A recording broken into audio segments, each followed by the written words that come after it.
إذا ما تزار فيك يا مولاي. ایک نعمت جو خدا نے اہل بیت کے چاہنے والوں کو دی اور دوسرے مسلمان اس نعمت سے محروم نہیں ہے بلکہ خود کو محروم کیا ہوا ہے، کیونکہ قرآن سب کے گھروں پر ہے، پیغام ہدایت اسپیشلی اس مجالس کے ذریعے سے۔ اب یہ فرق نہیں کہ مسجد کے ممبر سے علی خطبہ دیں تب بھی وہ پیغام ہے، یا کراچی کی کسی امام بارگاہ سے وہی مولا کے جملے کوئی مولانا پڑھے، جملے تو ہیں مولا علی کے۔ سوال یہ ہے کہ سننے والا اگر ہدایت پر آئے تو وہ کربلا میں بھی ہور بن جاتا ہے، اور سننے والا اگر ہدایت پر آئے تو اسی پاکستان میں یا دنیا کے کئی کونوں میں آپ دیکھتے ہیں ہزاروں لوگ شیعہ بن رہے ہیں۔ بس فرق اتنا ہے کہ ایک سن کر اس بات پہ غور کرتا ہے، اور کچھ لوگ ایسے ہیں اولئک وقر فی آذانہم، گویا اس کے کانوں میں قرآن کے اندر پتھر ڈال دیا گیا ہے۔ عربی میں کہتے ہیں وقر فی آذانہم، اردو میں اگر ہم اس کا اصطلاحی ترجمہ کریں یہ ایسے ہے کہ بھائی فلاں آدمی کے کان بھاری ہیں، یعنی آپ بلا رہے ہیں مولانا صاحب، لیکن میں ایسے جیسے میرے کان بھاری ہیں، میں آپ کی آواز کو سن رہا۔ اللہ کہتے ہیں بعض لوگ ایسے ہیں جیسے ان کے کان بھاری ہیں، میں صدا دیتا ہوں، میں بلاتا ہوں، لیکن سنتے ایسے ہیں جیسے انہوں نے میری آواز کو سنائی نہیں ہے۔ تو یہ مجالس نہیں ہے، یہ صدائے حسین ابن علی ہے۔ یہ مجالس نہیں ہے، یہ دعوت حق ہے۔ اب وہ کون سی نعمت ہے کہ شیعوں کے پاس ہے، دوسرے مسلمانوں کے پاس ہے؟ میں نے کہا کہ خدا نے اگر انسان کو دعوت حق دی، وہ دعوت حق کس ذریعے سے دی؟ لفظ کے ذریعے سے۔ خدا خود تو نہیں آیا۔ یہ کوئی مسلمان جو یہ کہے کہ میں نے خدا کو اپنی آنکھوں سے دیکھا، یا اللہ نے مجھے کان میں آ کر کہا کہ نماز پڑھ، روزہ رکھ، یہ میرا حبیب ہے، یہ میرا رسول نہیں۔ کس کے ذریعے سے مانا؟ لفظوں کے ذریعے سے۔ اب وہ لفظ یا قرآن کی صورت میں ہے یا حدیث کی صورت میں ہے۔ اب جیسے رسول خدا دنیا سے چلے گئے، گویا مسلمانوں کے لیے ہدایت کا دروازہ بند ہو گیا۔ یعنی 60 سال 62 سال جتنی زندگی رسول نے گزاری، جتنے لفظ اپنے منہ سے ادا کیے وہ حدیث بنے، کچھ لفظ اپنے منہ سے ادا کیے وہ قرآن کی آیتیں بنی۔ اب جیسے رسول خدا گئے تو یہ لفظ وہیں پہ تھم گئے، یہ لفظ وہیں پہ رک گئے۔ اب ان لفظوں کا سلسلہ جاری نہ رہا، لیکن مکتب اہل بیت میں ان لفظوں کا سلسلہ جاری رہا۔ کس کی زبان سے؟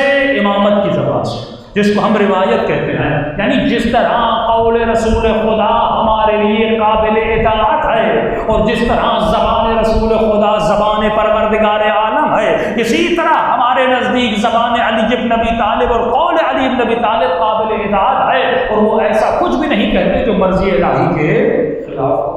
تو یہ سلسلہ آپ کے یہاں چلتا رہا، پہلے امام کا سلسلہ، دوسرے امام کا سلسلہ، وہ زیارتوں کی صورت میں، وہ دعاؤں کی صورت میں۔ اب دیکھیے دعائے کمیل جیسی کوئی دعا اہل سنت کے پاس نہیں، آپ کے پاس موجود ہے۔ دعائے ابو حمزہ سمالی، ایسی دعا کسی دوسرے مسلمان کے پاس نہیں، آپ کے پاس موجود ہے۔ سب سے بڑی قیمتی دعا واقعاً جس کے الفاظ میں انسان ایک بحر حیات ہے، دعائے عرفہ آپ کے پاس موجود ہے، جو پوری دعا امام حسین نے کھڑے ہو کر ادا کی ہے میدان عرفہ میں۔ ایسے جملے مخی، اے خدا حسین تیری اطاعت کر رہا ہے آنکھوں کے ذریعے سے، وہ عروقی اپنے رگوں کے ذریعے سے حسین تجھے پکار رہا ہے۔ اتنی معرفت کے جملے آپ کے پاس موجود ہیں۔ اس سے بڑے جملے نہج البلاغہ جیسے خطبے آپ کے پاس موجود ہیں۔ پوری بہار انوار معصومین کے فرامین سے بھری ہوئی ہے، یعنی آپ کے پاس سلسلہ موجود ہے۔ ایک شخص کہتے ہیں امریکہ میں ایک انگریز تھا، وہ لوگوں کو میڈیٹیشن کرواتا تھا، بہترین میڈیٹیشن کا طریقہ۔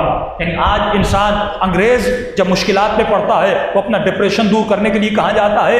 ڈسکو جاتا ہے، وہاں ناچتا ہے، گانے گاتا ہے، تو اس کا ڈپریشن جو ہے ریلیز ہو جائے۔ لیکن مسلمان جب ڈپریشن میں آتا ہے تو کہاں جاتا ہے؟ مصلی عبادت پر جاتا ہے۔ یہ شب جمعہ، ہر شب جمعہ جو کہا گیا دعائے کمیل پڑھو، یہ دعائے کمیل کرتی کیا ہے؟ جب آپ روتے ہیں تو جتنے بھی آپ ڈپریس ہوں گے، جتنی آپ کی پریشانیاں ہوں گی، جتنی انزائٹیاں اور جتنے بھی برے خیالات آپ کے ذہن میں ہوں گے، جب تعلق پروردگار عالم سے ہوگا، آپ کا سول پاورفل ہوگا، آپ کی روح پاورفل ہوگی، اور دعائے کمیل اور اس گریے کے بعد اسپیشلی اس مجلس میں بھی جب آپ روتے ہیں تو آپ محسوس کرتے ہیں آپ کا من ہلکا ہو گیا، یعنی وہ خدا اندر کی جتنی بیماریاں ہیں وہ توبہ اور غم حسین کے آنسوؤں کے صدقے میں وہ بیماریاں آپ کے جسم سے کیا کرتا ہے، نکال دیتا ہے۔ تبھی قرآن کہتا ہے کہ وَضْحَكُوا قَلِيلًا وَابْكُوا كَثِيرًا، اے انسان کم ہنسا کرو زیادہ رویا کرو۔ جتنا رونے میں سکون ہے اتنا ہنسنے میں سکون نہیں ہے۔ اب شیعہ اگر رونا چاہے اس کے پاس حرم حسین موجود ہے۔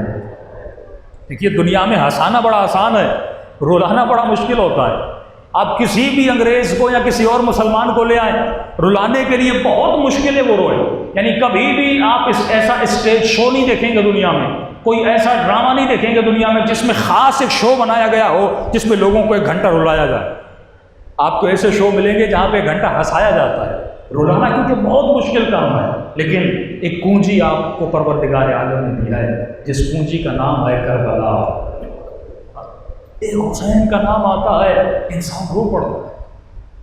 وہ انسان جو کبھی بچے کے لیے روتا، وہ انسان مصیبتوں میں آتا ہے، مرد روتا نہیں ہے، لیکن جب حسین کے مسائل سنتا ہے دل نرم ہو جاتا ہے، رو پڑتا ہے۔ ہندو بھی ہندو کیوں نہ ہو، لیکن جب علی اصغر کے مسائل سنتے ہیں تو رو پڑتے ہیں۔ تو خدا نے ایک رونے کی کنجی دی ہے، انسان کو عطا کیا ہے۔ جب انسان گناہوں پہ ایسے تو رونا نہیں آتا، لیکن جب دعائے کمیل میں جاتا ہے، مولا علی کی زبان سے نکلے ہوئے جملوں کو جب اپنی زبان پہ دہراتا ہے تو اس کی آنکھوں سے کیا ہوتے ہیں، آنسو نکل آتے ہیں۔ جب دعائے ابو حمزہ سمالی پڑھتا ہے، جب دعائے عرفہ پڑھتا ہے، ہر معصوم کا صحیفہ ہے۔ افسوس سے کہنا پڑتا ہے کہ پاکستان میں ابھی ترجمے ہو رہے ہیں، ہمارے پاس صرف صحیفہ سجادیہ بڑا معروف ہے، ورنہ ہر معصوم کی دعا ہے، ہر معصوم کا صحیفہ ہے۔ تو یہ نعمت کا دروازہ، یہ باب نعمت، یہ باب رحمت، یہ باب شفقت، یہ باب کرامت ہم سب کے لیے کھلا ہوا ہے، اور اس سے سارے مسلمان محروم ہیں۔ اور یہ کیوں کھلا ہوا ہے؟ کیونکہ ہم نے علی بن ابی طالب کی ولایت کو مانا، اور یہ ولایت کی برکت ہے کہ آج ہمارے بچے اتنے کمالات سے نازا ہیں۔